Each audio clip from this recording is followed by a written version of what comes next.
I'm currently building a gaming PC that will be used like a console, sort of equivalent to something like a PS5 or hopefully a PS5 Pro, something hopefully a little bit better than a Series X. And so it has to have a relatively good graphics card, right? I mean, that's a vital component when talking about computing power as well as graphical power. And so I've looked at a few so far. I've looked at the ARC A750 versus the Nvidia 1080 Ti. I've looked at the Nvidia 2080 Ti versus the AMD RX 6700 XT. And so apart from the obvious changes in VRAM size, when you compare those cards, the performances when comparing those series of cards were actually very similar for both sets of cards, which is very interesting.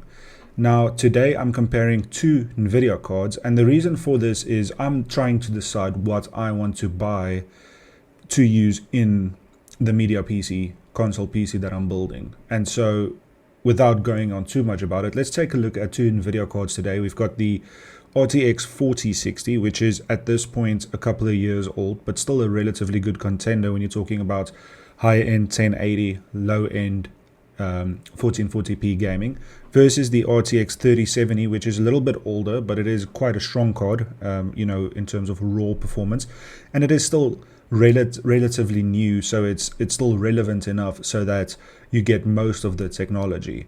I mean, the Blackwell cards, the 5th gen cards, you're not getting any of that on the 4060 anyway, so you might as well consider a 3rd gen card then.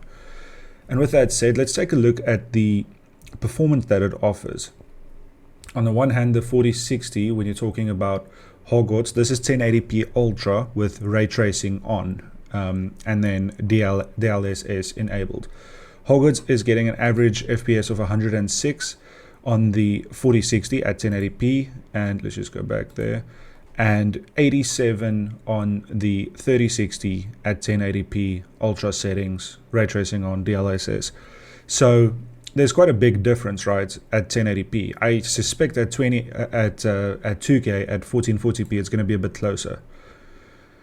It is closer, not much. At 4K, at 2K, the 4060 is getting 64 FPS right now with an average of 69, and the 3070 is getting 58 FPS average. Now, to give you a bit of background in how this PC will be used and what I will be aiming for, the TV that I have is a normal TV. It's not a gaming TV, and so it only has a refresh rate of 60 Hertz, which means that in this scenario, the 3070 is a good choice. I actually had a 3070 up until about a year ago, and it did serve me very well. I then upgraded to a 5070, but that's in this computer, which is used for video game development, which is my job. But for gaming, I don't use this PC much because it's my work PC. So I want to build this for gaming, and then considering these results, so far obviously the 4060 is the better choice, but you have to consider the difference in price and of course warranties and such. But before discussing that, let's move on a bit. And this is now ray tracing off, 1440p Ultra, no upscaling, and it's getting 45 average on the 4060, 63 average on the 3070. Ray tracing on, 4K Ultra, 30 FPS average on the 3070, the 4060 crashes.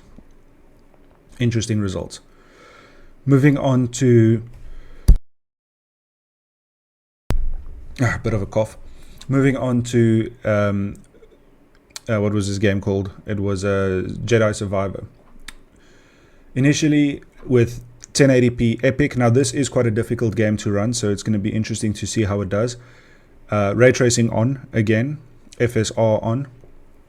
We do look at 66 average on the 4060, 77 average on the 3070, which is interesting because in this one the 3070 is leading. Again, at 1440p on the 4060, 52 average, and And then on the 3070, 62 average. So the 3070 handsomely beats the 4060 in this test so far with ray tracing enabled, but FSR enabled as well. Now we're looking at ray tracing disabled at 2K, 1440p, and native resolution. The 4060 is pushing 39 FPS, a little bit low there, and the 3070 is pushing 51. Still an acceptable result for console-like gaming. 4K epic ray tracing on, none of these are going to be good. 26 on the 4060, 39 on the 3070. Somewhat playable still. In this test, obviously, the 3070 handsomely beat the 4060. Looking now at a game called Atomic Hearts, quite a recent FPS game. Both of these are running the game quite well. 139 average on the 4060, 128 average on the 3070, both very respectable results. And consider that both of these cards are 8GB cards, which is somewhat of a letdown. I'm going to go forward a little bit here. Not going to discuss each result in this one because it's not a game that I'm super interested in. But you can see it's running very well on both. Even at 2K, it is above 60 FPS for both. But again, the 3070 seems to have the upper hand, which is very interesting. And it's something to consider for sure. Yeah, very good results for both though. Now we are looking at Dying Light 2, and in the case of the 4060, this is something that I would want to play, by the way, so it's interesting for me to look at this. The 4060, this is a very recent game, and so I think the recent card is going to have the advantage. At 1080p high, ray tracing enabled, 148 for the 4060 with DLSS enabled. For the 3070, 134, but both are very good results. At 1440p high, ray tracing DLSS, 102 and 105, still fantastic results. Let's take a look now at ray tracing off, native resolution 56 versus 74, and again the 3070 is beating the 4060. At 4K, 28 versus 48, and so it seems like for low frame rate gaming, the 3070 is actually an option for 4K, which surprises me a little bit. Dead Island 2, a game that's relatively difficult to run. The 4060, 111 average at 1080p. The 3070, 142 average at 1080p. Ultra with FSR quality enabled. The 3070 is destroying the 4060. At 2K Ultra FSR quality, 75 average on the 4060, 95 average on the 3070. The 3070 is impressing me a lot. 1440p, 2K Ultra native, 74 on the 4060, 98 on the 3070. So very good results on the 3070 here. I'm going to look at Flight Simulator. I'll take a look at these last two, Doom Eternal. Something that I would want to play. 1080p Ultra DLSS 2 quality. Doom. This is Doom Eternal. If it were the Dark Ages, you would need ray tracing, which both of these cards obviously have, and they have a relatively good amount of ray tracing cores. The 4060 at 1080p Ultra DLSS 2 quality, 153 FPS average. The 3070, 168 FPS average. So the 3070 is beating the 4060 quite well. At 2K Ultra DLSS quality,